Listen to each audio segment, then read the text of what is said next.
You don't belong here, and you know it. That's what my sister said to me, her voice like a dagger, her eyes full of venom, as I stood awkwardly in the middle of the pastel-decorated banquet hall she rented for her baby shower. The laughter around us paused, like the whole damn room had stopped breathing. Even the balloons floating above the snack table seemed to freeze in midair.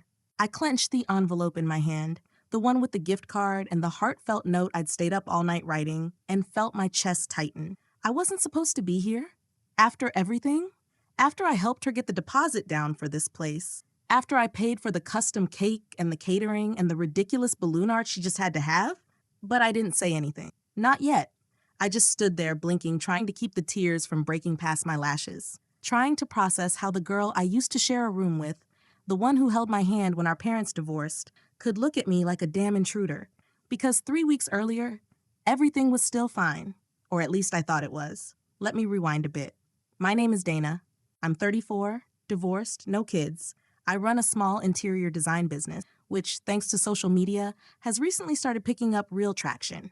I wouldn't call myself rich, but I'm comfortable enough to afford an occasional splurge, especially when it comes to family. My younger sister, Mia, is 29. She married young, like just out of college young, to a guy named Eric.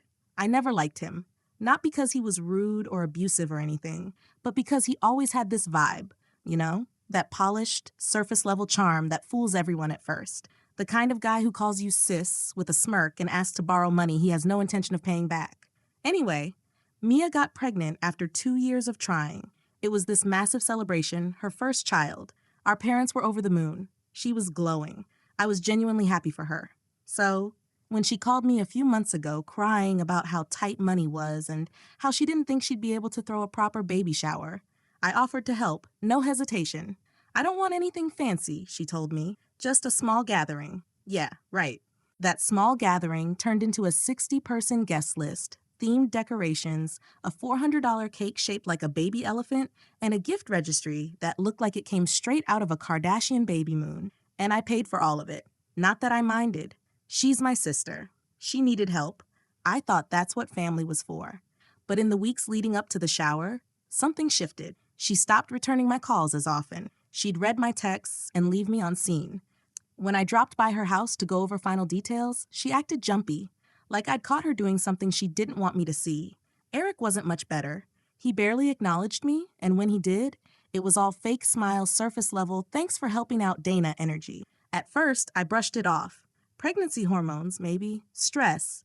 I tried not to take it personally, but something just felt off. Then came the weirdest part. Mia never actually invited me to the shower. She thanked me for organizing it. She sent me screenshots of ideas she liked. She even asked me to pick up the decorations and drop them off at the venue. But there was never a formal invite. No evite. No text saying, I can't wait to see you there. Still, I didn't want to be petty. I figured, I'm paying for the damn thing. I'm obviously invited. So I showed up. I wore a soft blue dress, thinking it'd go with the theme.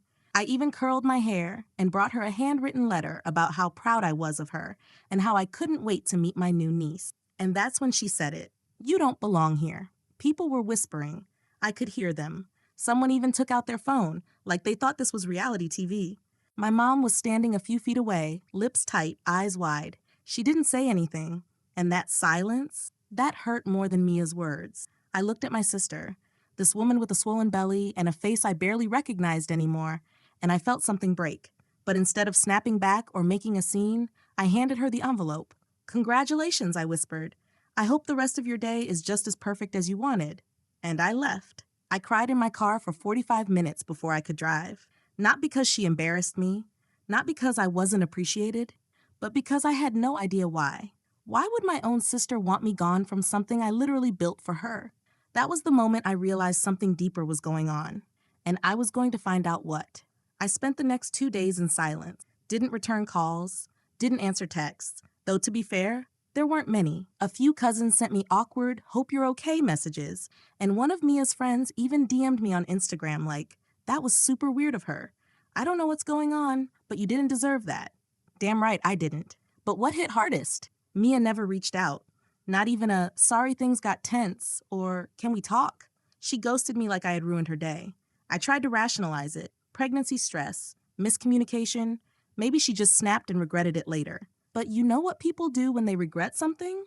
They try to make it right. She didn't. So I started connecting dots. And once I started pulling the thread, everything began to unravel. First off, I remembered something. 3 weeks before the baby shower, I helped Mia set up a private group chat with her close friends. She wanted to crowdsource baby name ideas. I was in the group at first, just dropping a few light suggestions like Ava or Lily. Then suddenly, one day, I wasn't. No notification, no heads up. Just one morning I realized I couldn't find the chat anymore. Thought it was a glitch, but now I knew better. Second, our mutual friend Lauren. Lauren's been close with both of us since college. She's one of those brutally honest people who can't stand fake drama.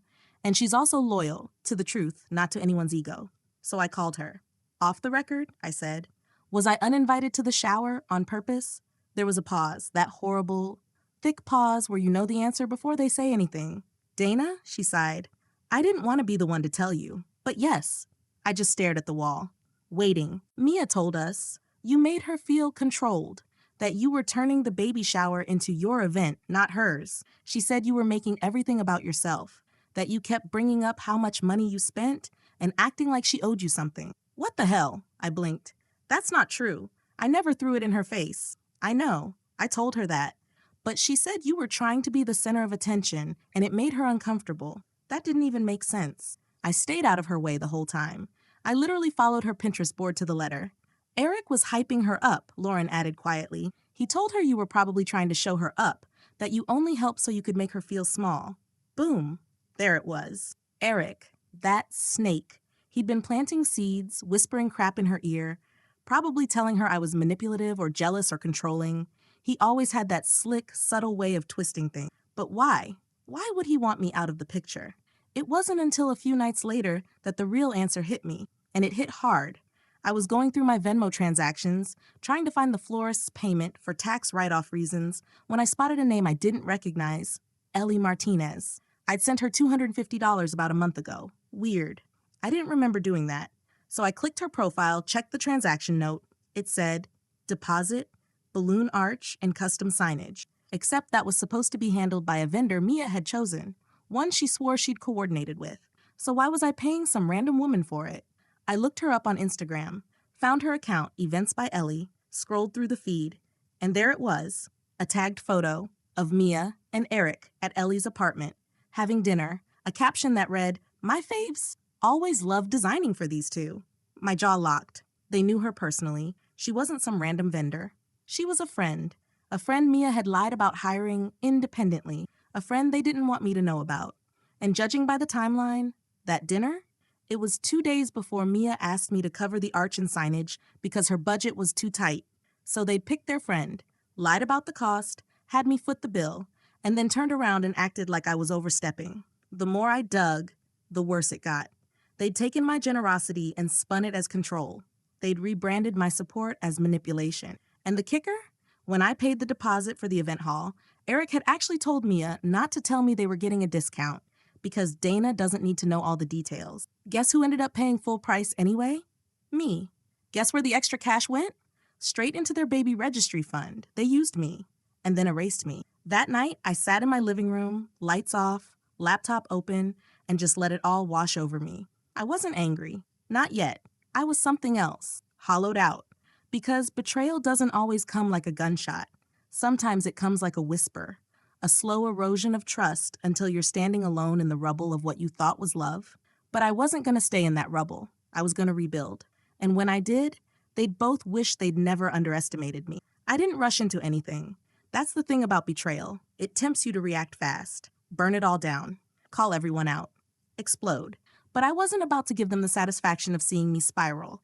I wanted clarity before confrontation. So I waited a week, gave Mia space to reach out, gave myself space to see if maybe, just maybe, I was missing something. She never called, never texted, didn't even like the birthday post I made for our mom that week. Total radio silence. So I made a plan. I texted her Sunday morning. Hey, can we talk? Just us. No drama. Just want clarity.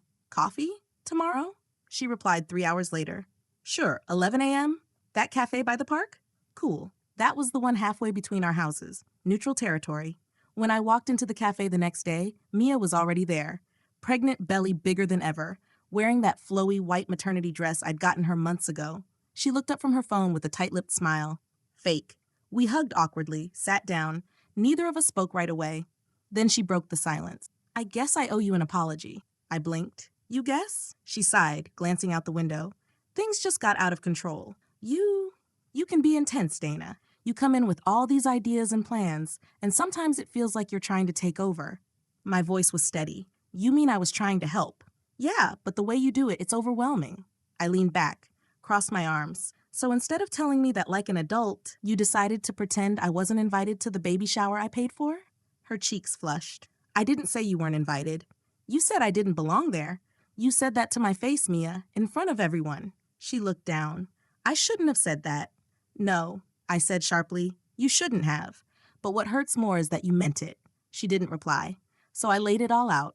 I know about Ellie. I know you used her as a vendor and told me it was someone else, so I'd pay the inflated price. I know you got a discount on the venue and pocketed the rest. I know Eric's been trash-talking me to your friends behind my back, making it seem like I'm controlling or jealous. Her face went pale. Lauren told me, I added. And I saw the Venmo receipts, the dinner photos, the tags. I'm not stupid, Mia. She opened her mouth, maybe to defend herself, maybe to cry. But I cut her off. Why? My voice cracked. Why would you do this to me? What did I ever do to deserve this kind of treatment? That's when she finally broke. Tears welled up, her shoulders shook, and through clenched teeth, she said, Because I'm tired of being the little sister. What? I'm tired, she repeated, voice rising, of always being the one you save, the one you rescue, the one you fix things for. I wanted this baby shower to be mine, not some pity project you could brag about to your followers. I stared at her, stunned. You think I did this for Instagram clout? She sniffled. I think you like being the hero, the one who's always right, the one everyone turns to. I wanted to prove I could do something on my own. You proved you could lie, I shot back. You proved you could take advantage of the one person who would have gone to war for you. Silence. The tension between us was thicker than the air. People at nearby tables were pretending not to listen. I didn't care. You didn't need to prove anything, Mia. You just needed to tell me how you felt. And instead, you decided to humiliate me. She wiped her face. Eric said you'd twist it like this. Oh, Eric said, I repeated mockingly. Good old Eric, the man with zero job history and a degree in gaslighting. Tell me, was it his idea to cut me out? Or did he just push the button you were already holding? She didn't answer, but that silence said everything. The fallout was immediate. I left the cafe, no hugs, no closure, just a mutual understanding that something sacred had been shattered. That night, my mom called. Dana, I just talked to Mia, she said nervously. She's very upset. Oh, I bet she is. She said you attacked her in public. Of course she did. She's pregnant, honey. You have to be more sensitive. There it was, the classic redirect. Mom, I said, I'm done being the bigger person. I've swallowed so much crap from this family in the name of peace. I am done pretending. Dana, I paid for that shower. I did it from love, and she threw it in my face. So no, I don't feel bad for confronting her. Click. I didn't hang up on her. She hung up on me. Days turned into weeks. I didn't go to the birth, didn't get a text. I found out my niece was born from Facebook. No name mentioned, no tag, just a post from Mia's account. Welcome to the world, little angel. I stared at the post for a long time, scrolled through the comments, saw all the congratulations, all the family members pretending nothing happened, and I realized something. Sometimes blood isn't thicker than betrayal. Sometimes the only way to heal is to walk away from the people you thought were your home. And I was ready to walk. But I wouldn't do it quietly. Not this time. I didn't cry anymore. That was the first sign I'd turned a corner. The heartbreak was still there, yeah. But now it was solid, heavy, like a weight I was learning to carry instead of letting it crush me. I spent the next few days doing something I hadn't done in months. I focused on me. I dove into client work, cleaned out my apartment, started journaling again. Pages and pages, raw and honest, full of rage and clarity and grief. That's when the idea started to form. Not out of spite, not out of pettiness, out of necessity. Mia and Eric hadn't just disrespected me. They'd weaponized my love, used it, exploited it, then painted me like the villain in their little victim story. They made sure their friends, their guests, even our family saw me as the problem. Fine. If they wanted me to be the bad guy, I'd play the role, but on my terms. Now here's the thing about small family drama in the age of social media. Everything gets airbrushed. Instagram baby bumps, gender reveals, gift hauls. It all gets posted with cute captions and pastel filters, and no one ever sees the rot underneath. But I had receipts, literal, digital, time-stamped receipts. Every payment, every email, every text where Mia begged for help, where Eric thanked me like I was their fairy godmother. And yeah, I'd kept all of them. Because I'm not stupid. Because I always leave a paper trail. So I made a decision. I wasn't going to expose them in some petty way. No drama-laced post, no public meltdown. I was going to make sure everyone saw the truth without me ever saying a word. It started with a blog post. I run a lifestyle section on my business site, mostly interior design tips, home hacks, the occasional personal story. But this post was different. It was called When Helping Hurts, a story about boundaries, family, and the cost of silence. It wasn't just about Mia. I made sure to keep names out of it. But the story, the timeline, the betrayal, it was unmistakably real. I told the truth, not out of bitterness, but from reflection.